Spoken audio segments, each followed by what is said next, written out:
Assalamualaikum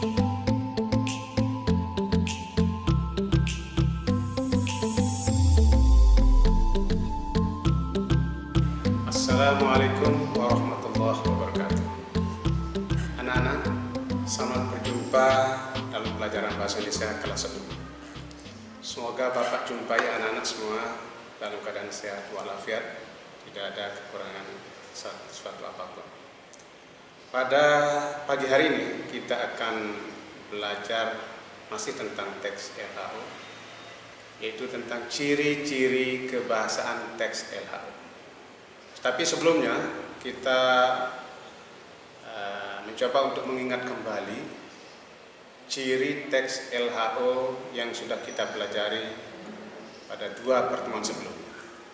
Anak-anak pasti masih ingat ciri atau karakteristik teks LHO itu. Yang pertama itu adalah bersifat universal, bersifat global, bersifat general, umum. Terus yang kedua, ciri teks LHO itu adalah adanya klasifikasi, adanya pengelompokan, penggolongan. Dan yang ketiga adalah hubungan berjenjang antara bagian-bagian yang dilaporkan. Kemudian pada pertemuan kedua, kita juga memperdalam pemahaman kita tentang struktur teks LHO yang berbeda dengan teks yang lain. Struktur ini juga merupakan ciri dari teks LHO, jadi kita masukkan sebagai ciri keempat. Struktur teks LHO itu meliputi ada pernyataan umum, kemudian deskripsi bagian, dan deskripsi manfaat. Dan yang kelima yang kita pelajari pada hari ini yaitu ciri kebahasaannya. Kita masukkan sebagai karakteristik teks LHO untuk nomor kelima, yaitu ciri kebahasaannya. Ciri kebahasaan teks LHO merupakan ciri-ciri bahasa yang membedakan teks LHO dengan teks-teks yang lain. Nah, itulah yang akan kita pelajari pada pagi hari ini.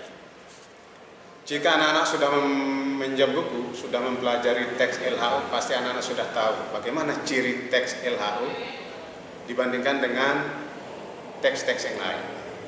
Baik, yang pertama, ciri kebahasaan teks LHO itu adalah banyak menggunakan kata ataupun frasa nomina. Kata atau frasa nomina itu apa? Yaitu kata atau frasa benda. Jadi ciri yang pertama masih berhubungan dengan kata, yaitu banyak menggunakan kata benda. Contohnya apa? Jantung, kata benda. Darah, itu kata benda. Frasa kata benda, kata nomina. Kemudian ada pembuluh darah, itu adalah frasa nomina. Wayang kulit, frasa nomina. Merah cerah, itu frasa nomina. Itu ciri yang pertama. Ciri yang kedua, menggunakan verba atau kata kerja. Apakah itu kata kerja aktif ataupun kata kerja pasif. Jadi dalam teks LHO itu banyak sekali kita temukan penggunaan kata kerja. Contohnya memiliki. Pada teks yang kemarin kita bisa berikan contoh, misalnya jantung memiliki 4 bilik. Nah, ada kata memiliki. Kemudian contoh kedua, dikelompokkan. Misalnya makhluk di bumi ini dikelompokkan menjadi 2. Kata dikelompokkan itu kata verba. Kemudian ada kata terletak. Jantung terletak di dada bagian dalam, jadi terletak. Itu ciri kebahasaan yang kedua, itu banyak menggunakan kata verba. Yang ketiga, banyak menggunakan kata teknis. Kata teknis itu kata-kata khusus, kata-kata yang spesifik. Misalnya pada contoh-contoh yang sudah kita pelajari kemarin, kita menemukan kata vertebrata, invertebrata. Itu kan kata-kata khusus yang berkaitan dengan makhluk hidup, makhluk di bumi ini. Ada kata-kata pembuluh darah, ada kata-kata jantung, ada kata-kata pembuluh darah vena, kapiler. Itu adalah kata-kata teknis pada teks sistem peredaran darah. Pada teks yang lain, misalnya ada kata sungai sekuen. sungai primer, sungai sekunder. Nah, itu kata-kata khusus atau kata-kata teknis. Jadi ciri yang ketiga, teks LHW itu banyak menggunakan kata-kata teknis. Ciri yang keempat, masih dalam tataran kata, teks LHW itu banyak menggunakan kata konkret sesuai dengan fakta. Karena yang kita amati adalah benda, objeknya itu adalah benda, maka kata-kata yang dipakai jelas banyak berhubungan dengan kata-kata yang sesuai dengan fakta. Misalnya ada darah, ada bunga, harimau, wayang, sungai, dan sebagainya. Itu adalah kata-kata yang sesuai dengan fakta. Bisa dilihat, bisa diraba, itulah fakta seperti itu. Yang kelima, teks LHW itu banyak menggunakan kata berimbuhan. Istilah asingnya itu afiksasi, kata yang sudah mendapat imbuhan. Jadi kata-kata dasar, kata-kata asal yang sudah mendapatkan imbuhan. Misalnya kata dasarnya sebut. Nah, ini bisa menjadi disebut. Punya, mempunyai. Warna, berwarna. Misalnya darah berwarna merah. Golong, digolongkan. Nah, ini kata-kata yang sudah mendapat imbuhan. Banyak sekali kata yang mendapatkan imbuhan yang kita temukan dalam teks LHW. Itulah ciri dari teks LHW, ciri kebahasaannya. Yang berikut, kita keluar dari kata, sekarang menuju ke kalimat. Teks LHW itu banyak menggunakan kalimat definitif. Anak-anak tahu apa itu kalimat definitif? Ya. Kalimat definitif itu ditandai dengan adanya kopula atau kata-kata penjelas. Misalnya ada kata adalah, kata iyalah, kata merupakan, yakni. Nah, itu kata-kata definitif. Definisi ya, yang anak-anak ini ingat ya, kata definisi. Berarti ada kata-kata seperti itu. Contoh, sampah merupakan barang sisa yang tidak memiliki nilai ekonomi. Ada kata merupakan. Darah adalah cairan merah yang kental. Ada kata adalah. Jadi dalam teks LHW itu banyak sekali kita menemukan kalimat definitif, kalimat definisi. Yang berikut, ciri teks LHW selanjutnya itu banyak menggunakan kalimat deklaratif atau kalimat deskriptif. Anak-anak masih ingat bahwa kalimat itu dilihat dari tanggapan yang diinginkan itu dibagi menjadi tiga. Yang pertama itu kalimat interrogatif, itu kalimat tanya, menginginkan tanggapan berupa jawaban. Kemudian ada kalimat imperatif, itu kalimat perintah, menginginkan tanggapannya itu orang melakukan apa yang kita inginkan, perintahkan. Dan yang ketiga kalimat deklaratif, yaitu kalimat berita, menginginkan orang itu tahu atau mendapatkan informasi dari kalimat yang kita sampaikan. Nah, dalam teks LHW banyak kita temukan kalimat deklaratif atau kalimat deskriptif. Contohnya, wayang topeng dimainkan oleh orang yang menggunakan topeng. Nah, kalimat ini jelas kalimat berita, bukan kalimat tanya, bukan kalimat perintah. Jadi tadi ingat ya, ada tiga kalimat itu. Nah, yang ada di teks LHW adalah kalimat deklaratif. Wayang topeng dimainkan oleh orang yang menggunakan topeng. Itu kalimat deklaratif. Makhluk di muka bumi ini dapat dikelompokkan menjadi dua. Itu kalimat deklaratif. Sistem peredaran darah pada manusia itu ada darah, pembuluh darah, dan jantung. Itu kalimat deklaratif. Jadi banyak sekali dalam teks LHW itu kita temukan kalimat deskriptif atau kalimat deklaratif. Ciri yang berikut, ciri kebahasaan teks LHW yang berikut adalah teks LHW banyak menggunakan kalimat simplex. Simple itu sederhana. Jadi kalimat simplex atau kalimat sederhana itu kalimat yang terdiri atas satu klausa. Anak-anak tahu klausa ya? Klausa itu sama dengan kalimat tunggal. Jadi satu subjeknya, satu predikatnya, satu objeknya, satu keterangan. Jadi masing-masing fungsi itu hanya satu, itu termasuk kalimat tunggal atau kalimat simplex. Nah, jadi kalimat simplex itu sama dengan kalimat tunggal, tunggal klausanya. Mana contohnya bahwa dalam teks LHW itu banyak kalimat tunggal? Contohnya, pembuluh darah vena memiliki dinding yang tipis. Kalau kita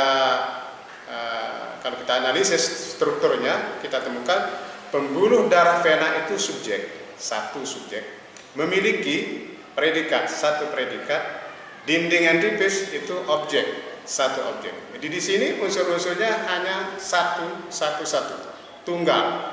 Nah, inilah contoh kalimat simplex atau kalimat tunggal. Tidak ada unsur kalimat yang terdiri atas dua unsur. Misalnya ada kalimat yang ada dua S-nya, itu bukan kalimat simplex. Ada kalimat yang satu subjek tapi dua predikatnya, itu juga bukan kalimat simplex. Jadi kalimat simplex itu kalimat yang terdiri atas satu subjek plus satu predikat. Boleh ditambah dengan satu O, boleh ditambah dengan satu K. Yang penting strukturnya adalah satu. Nah, itu contohnya ya.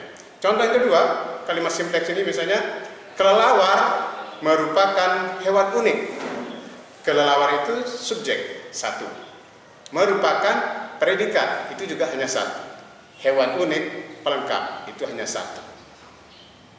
Jadi intinya kalimat simplex itu adalah kalimat yang unsur pembentuknya hanya tunggal, satu. Subjeknya satu, predikatnya satu, pelakunya juga satu, atau objeknya juga satu. Itu ciri yang ke selanjutnya. Ciri yang ke berikut, anak-anak, teks LHW itu banyak juga menggunakan kalimat kompleks. Nah, ini berbeda dengan yang tadi. Kalau kalimat simplex itu kalimat sederhana, sekarang ini kalimat kompleks. Kalimat kompleks itu adalah kalimat yang terdiri lebih dari satu klausa. Artinya dalam satu kalimat itu bisa saja ada dua S-nya, atau dua predikatnya, ataupun dua objeknya, ataupun dua K-nya. Yang penting ada salah satu ataupun lebih dari unsur-unsur pembentuknya itu ya, lebih dari satu fungsi. Itu namanya kalimat kompleks. Atau secara jamak kita sering mendengar kalimat kompleks itu sama dengan kalimat majmuk. Anak-anak pasti sudah mendengar itu, kalimat majmuk. Kalimat majmuk itu ada kalimat majmuk setara, ada kalimat majmuk rapatan, dan ada kalimat majmuk bertingkat. Yang jelas kalimat majmuk itu memiliki klausa lebih dari satu. Itulah makna dari kata majmuk. Majmuk itu artinya banyak, lebih dari satu. Jadi dua itu juga termasuk banyak, lebih dari satu. Mana buktinya bahwa dua itu banyak? Kalau kita mengatakan satu buku itu tunggal, tapi kalau kita mengatakan dua buku dalam bahasa Inggris itu two books, ada S di situ, itu menunjukkan bahwa dua juga termasuk banyak. Nah, kalimat kompleks itu kalimat yang unsur pembentuknya lebih dari satu klausa. Jadi ada unsurnya yang dua atau tiga atau seterusnya. Contoh kalimat majmuk setara biasa. Kelelawar aktif di malam hari, tetapi tidur pada siang hari. Sekarang kita analisis unsur-unsurnya. Kelelawar subjek, aktif predikat, di malam hari keterangan. Subjeknya satu, kelelawar, aktif predikatnya satu, di malam hari keterangannya satu. Tapi kalimat ini belum selesai karena ada kata tetapi. Nah, tetapi tidur pada siang hari. Tidur itu predikat, berarti ini predikat kedua. Pada siang hari itu adalah keterangan, berarti ada keterangan yang kedua. Keterangan pertama tadi di malam hari, keterangan yang kedua adalah pada siang hari. Saya ulangi lagi. Kelelawar subjek, aktif predikat, di malam hari keterangan pertama, tetapi tidur predikat, pada siang hari keterangan. predikat kedua dan keterangan kedua. Ini contoh kalimat kompleks yang kalimat majmuk sederhana. Ada kalimat majmuk rapatan. Maksudnya kalimat majmuk rapatan itu ada dua klausa yang kita gabung jadi satu, lalu bagian dari dua kalimat tadi itu, dua klausa tadi itu, bagian yang sama itu kita sebut sekali saja. Bisa saja dua klausa, tiga klausa. Kita sebut sekali saja yang sama. Misalnya klausa pertama, rumah itu bagus. Klausa pertama. Yang kedua, rumah itu indah. Yang ketiga, rumah itu megah. Yang sama di sini subjeknya rumah itu. Rumah itu bisa cukup kita sebut sekali saja. Rumah itu bagus, rumah itu indah, rumah itu megah. Jadi cukup kita sebut sekali. Itu kalimat majmuk setara rapatan. Ada kalimat majmuk bertingkat. Nah, namanya bertingkat berarti ada yang lebih tinggi, ada yang lebih rendah. Yang lebih tinggi namanya induk kalimat. Nah, itu ya. Kemudian yang lebih rendah namanya anak kalimat.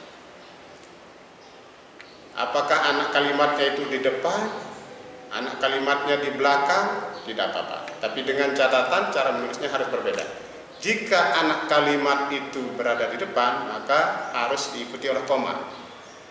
Tetapi kalau induk kalimat di depan, anak kalimatnya di belakang, itu tidak harus koma. Contoh. Ketika azan berkumandang, koma, karena ini adalah anak kalimat, ibu sudah bangun, induk kalimat. Ketika azan sudah berkumandang, anak kalimat, koma, ibu sudah bangun, induk kalimat. Ini termasuk kalimat bertingkat dengan anak kalimat di depan, induknya di belakang. Dari mana kita tahu bahwa anaknya itu ketika azan subuh berkumandang, sedangkan ibunya adalah ibu sudah bangun? Dari mana kita tahu? Di mana ada kata perangkai, kata penghubung, disitulah anak kalimat. Tadi ada kata ketika. Ketika azan sudah berkumandang, ada kata ketika, berarti itulah anak kalimat. Ibu sudah bangun, tidak ada kata perangkai di situ, itulah induknya. Kalau kita ubah strukturnya, induk di depan, anak di belakang, ibu sudah bangun ketika azan sudah berkumandang, azan subuh sudah berkumandang. Itu tidak perlu ada koma di tengahnya, tidak perlu, karena induknya di depan. Oleh karena itu, ada kalimat yang sering kita dengar, bahkan sering kita pakai. Nah, ini menjadi perhatian kita bahwa itu adalah bentuk yang salah. Di depan ada kata perangkai, di belakang juga ada kata perangkai. Jadi kita sulit menemukan mana anak kalimat, mana induk kalimat. Misalnya begini, walaupun dia cantik, tetapi saya tidak mencintainya. Ada kata walaupun dan ada kata tetapi. Jadi mana yang menjadi anak jadinya di sini? Walaupun dia cantik, tetapi saya tidak mau berpacaran dengannya. Ada kata walaupun, ada kata tetapi. Yang benar pakai salah satu. Walaupun dia cantik, saya tidak mencintainya. Atau walaupun yang kita buang, dia cantik tetapi saya tidak mencintainya. Nah, jelas, jadi mana anak, mana induknya. Atau jika hari hujan, ada kata jika, itu kata perangkai berarti jelas ini anak. Jika hari hujan, koma, maka saya tidak akan datang. Ada kata maka di situ, itu juga mengaburkan mana induk kalimat. Jadi kalau kita sudah pakai kata jika, tidak usah kita pakai maka, supaya jelas mana yang menjadi induknya. Jika hari hujan, koma, saya tidak akan datang. Maknanya sudah sangat jelas. Atau misalnya hari hujan, maka saya tidak bisa datang. Nah, penggunaan kata maka apabila tidak ada kata tidak. Nah, dalam teks LHU kita banyak menemukan penggunaan kalimat kompleks.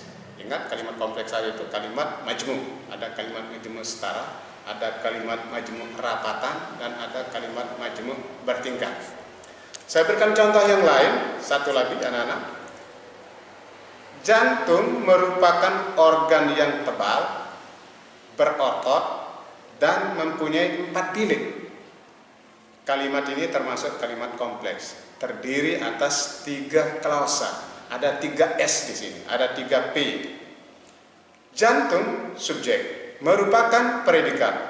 Organ yang tebal itu objek. Berotot predikat. Berarti sudah ada 2 predikat. Tadi merupakan, itu predikat pertama.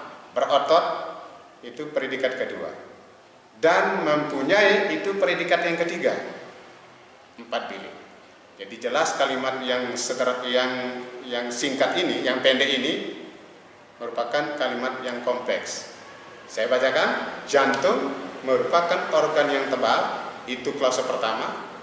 Jantung merupakan organ yang berotot, itu klausa kedua. Dan yang ketiga, jantung mempunyai 4 bilik, itu klausa yang ketiga. Tapi ketiga klausa itu digabung menjadi sebuah kalimat kompleks yang berbunyi, jantung merupakan organ yang tebal, berotot, dan mempunyai 4 bilik. Demikianlah anak-anak pembelajaran kita tentang ciri kebahasaan teks LHU.